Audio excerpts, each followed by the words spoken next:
नमस्ते। अगर आप Amazon पर एक सेलर हैं, तो एक सवाल तो पक्का आपके मन में आता होगा।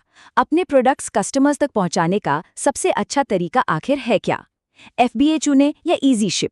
चलिए आज इन दोनों को ठीक से समझते हैं और देखते हैं कि आपके बिजनेस के लिए क्या बेस्ट है। तो सवाल यही है, FBA या इजी शिप? देखिए, ये सिर्फ सामान भेजने का फैसला नहीं है, ये आपके बिजनेस की ग्रोथ से जुड़ा सवाल है। हैं तो दोनों ही Amazon के जबरदस्त तरीके, लेकिन आपकी चॉइस सीधे सीधे डिलीवरी की स्पीड और कस्टमर की खुशी पर असर डालेगी। तो चलिए सबसे पहले बात करते हैं FBA की। इसका मतलब है फुलफिलमेंट बाय Amazon, या आसान भाषा में कहें तो सब कुछ Amazon के हवाले। इस मॉडल में, जैसा कि नाम से ही पता चल रहा है, आप लॉजिस्टिक्स की सारी टेंशन Amazon को दे देते हैं। मतलब सीन बहुत सिंपल है। आप अपना सारा माल पैक करके Amazon के बड़े से वेयरहाउस में भेज देते हैं और बस आपका काम खत्म। जैसे ही कोई ऑर्डर आता है, Amazon खुद उसे पैक करता है, शिप करता है और तो और कस्टमर सर्विस और रिटर्न्स भी वही संभालता है। कह सकते हैं कि ये बिजनेस चलाने का एक पूरी तरह से हैंड्स फ्री तरीका है। FBA का सबसे बड़ा सुपर पावर है प्राइम एलिजिबिलिटी। जैसे ही आपका स्टॉक उनके वेयरहाउस पहुंचता है, आपके प्रोडक्ट्स पर अपने आप वो भरोसे वाला प्राइम बैज लग जाता है। और इसका मतलब है कस्टमर्स के लिए सुपर फास्ट और भरोसेमंद डिलीवरी, जो सेल्स बढ़ाने के लिए गेम चेंजर है। तो मोटे तौर पर देखें तो FBA के फायदे एकदम साफ है। आपको तेज डिलीवरी मिलती है, प्राइम का टैग मिलता है, जिससे बाय बॉक्स जीतने के चांस बढ़ जाते हैं और कस्टमर सपोर्ट की भी कोई टेंशन नहीं। लेकिन हर चीज का एक दूसरा पहलू भी होता है, राइट? आपको स्टोरेज और फुलफिलमेंट की फीस देनी पड़ती है और आपकी इन्वेंट्री पर आपका डायरेक्ट कंट्रोल नहीं रहता। अच्छा, तो ये तो हुई FBA की बात। अब आते हैं दूसरे ऑप्शन पर, इजी शिप। जैसा कि नाम से ही लग रहा है, यहाँ कंट्रोल पूरी तरह आपके हाथ में होता है। ये मॉडल उन सेलर्स के लिए है जो अपनी इन्वेंट्री और पैकिंग खुद संभालना चाहते हैं। इजी शिप में होता ये है कि इन्वेंट्री आपके पास आपके अपने वेयरहाउस में रहती है। जब ऑर्डर आता है तो आप उसे खुद पैक करते हैं। इसके बाद Amazon का डिलीवरी पार्टनर आकर पैकेज उठाता है और कस्टमर तक पहुंचा देता है। मतलब पैकिंग और स्टॉक मैनेजमेंट की जिम्मेदारी पूरी तरह से आपकी है। ये लाइन इजी शिप की पूरी कहानी कह देती है।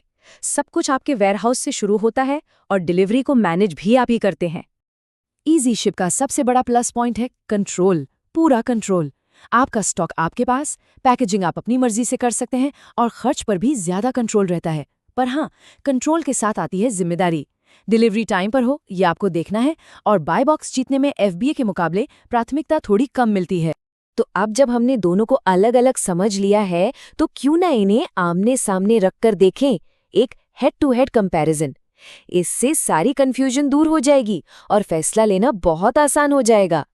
देखिए, ये टेबल सब कुछ एकदम क्रिस्टल क्लियर कर देती है। सबसे बड़े फर्क कहाँ है? स्टॉक लोकेशन, एक Amazon के पास, एक आपके पास। प्राइम एलिजिबिलिटी, FBA में ऑटोमेटिक हाँ, इजी शिप में नहीं। और बाय बॉक्स प्रायोरिटी, तो कहानी साफ है। FBA मतलब Amazon की तरफ से सुविधा और इजी शिप मतलब सेलर के पास कंट्रोल और जिम्मेदारी। ओके, तो अब आते हैं सबसे जरूरी सवाल पर। आपके बिजनेस के लिए आखिर सही क्या है? चलिए एक बहुत ही आसान फ्रेमवर्क से ये फैसला करते हैं। बस खुद से ये 4 सवाल पूछिए। पहला, क्या आपके प्रोडक्ट्स बहुत ज़्यादा बिकते हैं? अगर हाँ, तो FBA बेहतर है। दूसरा, क्या आपको कॉस्ट पर पूरा कंट्रोल चाहिए? तो इजी शिप में फ़ायदा है। तीसरा, क्या आपके कस्टमर के लिए डिलीवरी की स्पीड सबसे ज़रूरी है? तो FBA का कोई मुकाबला नहीं। और चौथा, क्या आप अपनी ब्रांडिंग वाली खास पैकेजिंग करना चाहते हैं? तो इजी शिप आपको वो आज़ादी देता है।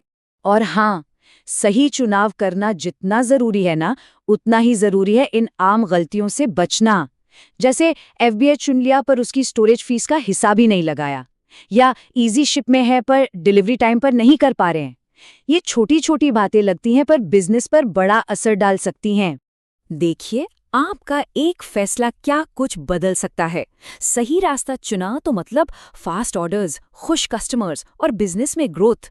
और अगर फैसला गलत हो गया तो नेगेटिव रिव्यूज, सेल्स का नुकसान और ढेर सारे रिटर्न्स। तो ये चॉइस वाकई बहुत मैटर करती है। आखिर में बात बस इतनी सी है, एक सेलर को क्या चाहिए? फास्ट डिलीवरी और ज्यादा से ज्यादा ऑर्डर्स, और सही फुलफिलमेंट ऑप्शन आपको ठीक यही हासिल करने में मदद करता है। तो अब मैं आपको इसी सवाल के साथ छोड़ता हूँ। क्या आपकी आज की फुलफिलमेंट स्ट्रैटेजी वाकई आपकी सेल्स को बढ़ा रही है? इस जानकारी के बाद मुझे लगता है कि इस पर सोचने का ये बिल्कुल सही समय है।